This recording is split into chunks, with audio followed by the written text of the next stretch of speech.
আমি 2.5 লাখ ভোটত জিকিম আজি লিখি লওক আপোনালোকে গৌৰৱ গগৈ ডাঙৰীয়া যোৰহাটত খেলক মইতো ভাল পাম তেওঁ হাৰিব প্ৰাক্তন সাংসদ হ'ব 2.5 লাখ ভোটৰ ব্যৱধানত আমি জিকিম আমাৰ তপন গগৈ ডাঙৰীয়া জিকিব 2.5 লাখ লিখি লওক আপোনালোকে প্ৰাক্তন সাংসদ হৈ গ'লে মই ভালেই পাম গৌৰৱ গগৈ ডাঙৰীয়া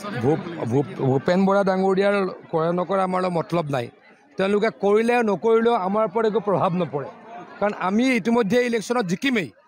তেওঁলোকে এটা দুটা সমষ্টিত কৰবাত জিকিবলৈ প্ৰয়াস এটা কৰিব বাকী দেখোন কেণ্ডিডেটে নাই যোৰহাটত কোন কেণ্ডিডেট হ'ব নাম শুনিছে নেকি এতিয়ালৈকে আপোনালোকে ডিব্ৰুগড়ত কোন কেণ্ডিডেট হ'ব নাম শুনিছে নেকি ডিব্ৰুগড়ত যিগৰাকী প্ৰাৰ্থীয়ে খেলিব বুলি ওলাই আছিলে তেওঁ বোলে এতিয়া লখিমপুৰ যাব খোজে তেজপুৰত কোন কেণ্ডিডেট শুনিছে নেকি আপোনালোকে কাজিৰঙাত কোন কেণ্ডিডেট শুনিছে নেকি গুৱাহাটীত কোন কেণ্ডিডেট শুনিছে নেকি বৰপেটাত কোন কেণ্ডিডেট শুনিছে নেকি বা আপোনালোকে শিলচৰত কোনোবা শুনিছে নেকি ডিফুত কোনোবা শুনিছে নেকি তেওঁলোকে ক'ত লাগে নগাঁৱৰ কাৰণে যুঁজ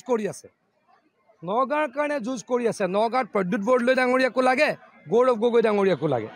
আৰু তেওঁলোকৰ যুঁজ হৈ আছে ক'ত টিকটৰ কাৰণে কৰিমগঞ্জত কাৰণ তেওঁলোকে য'ত মুছলমান ৰাইজ থাকে তাত জিকিব বুলি ভাবে কিন্তু মই নাভাবোঁ যে মুছলমান ৰাইজৰ তেওঁলোকে এবাৰ ভোট দিব কাৰণ তেওঁলোকক নিদিয়ে কিয় তেওঁলোকে ৰাইজৰ কাৰণে কোনো কাম নকৰিলে ৰাইজক অকল মিছা কথা ক'লে ৰাইজক অপশাসন দিলে গতিকে আমি এতিয়া আৰু চিন্তা নকৰাকৈ জিকিব পৰা ব্যৱস্থা হ'ল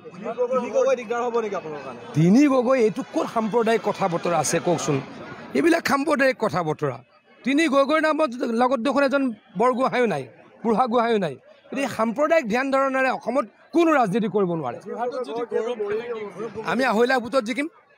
আজি লিখি লওক আপোনালোকে গৌৰৱ গগৈ ডাঙৰীয়া যোৰহাটত খেলক মইতো ভাল পাম তেওঁ হাৰিব প্ৰাক্তন সাংসদ হ'ব 2.5 লাখ ভোটৰ ব্যৱধানত আমি জিকিম আমাৰ তপন গগৈ ডাঙৰীয়া জিকিব 2.5 লাখ লিখি লওক আপোনালোকে প্ৰাক্তন সাংসদ হৈ গ'লে মই ভালেই পাম গৌৰৱ গগৈ ডাঙৰীয়া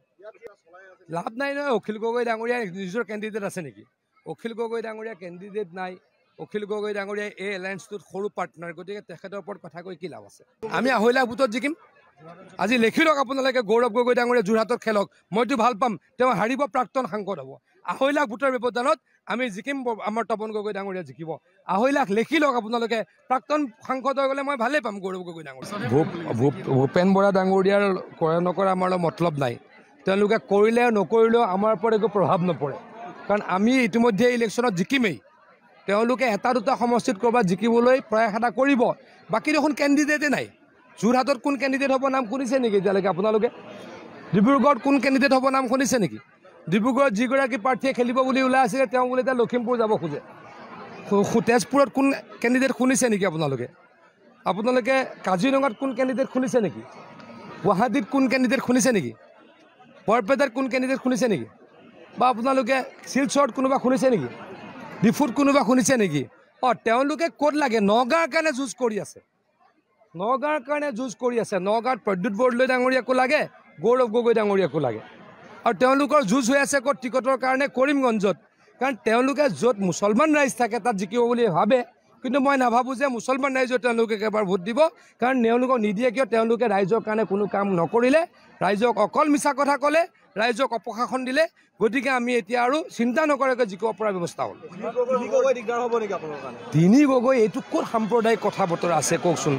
এইবিলাক সাম্প্ৰদায়িক কথা বতৰা তিনি গগৈৰ নামত লগত দেখোন এজন বৰগোহাঁইও নাই বুঢ়াগোহাঁইও নাই গতিকে সাম্প্ৰদায়িক ধ্যান ধাৰণাৰে অসমত কোনো ৰাজনীতি কৰিব নোৱাৰে আমি 2.5 লাখ ভোটত জিকিম আজি লিখি লওক আপোনালোকে গৌৰৱ গগৈ ডাঙৰীয়া যোৰহাটত খেলক মইতো ভাল পাম তেওঁ হাৰিব প্ৰাক্তন সাংসদ হ'ব 2.5 লাখ ভোটৰ ব্যৱধানত আমি জিকিম আমাৰ তপন গগৈ ডাঙৰীয়া জিকিব 2.5 লাখ লিখি লওক আপোনালোকে প্ৰাক্তন সাংসদ হৈ গ'লে মই ভালেই পাম গৌৰৱ গগৈ ডাঙৰীয়া লাভ নাই নহয় অখিল গগৈ ডাঙৰীয়া নিজৰ কেণ্ডিডেট আছে নেকি অখিল গগৈ ডাঙৰীয়া কেণ্ডিডেট নাই অখিল গগৈ ডাঙৰীয়াই এই এলায়েন্সটোত সৰু পাৰ্টনাৰ গতিকে তেখেতৰ ওপৰত কথা কৈ কি লাভ আছে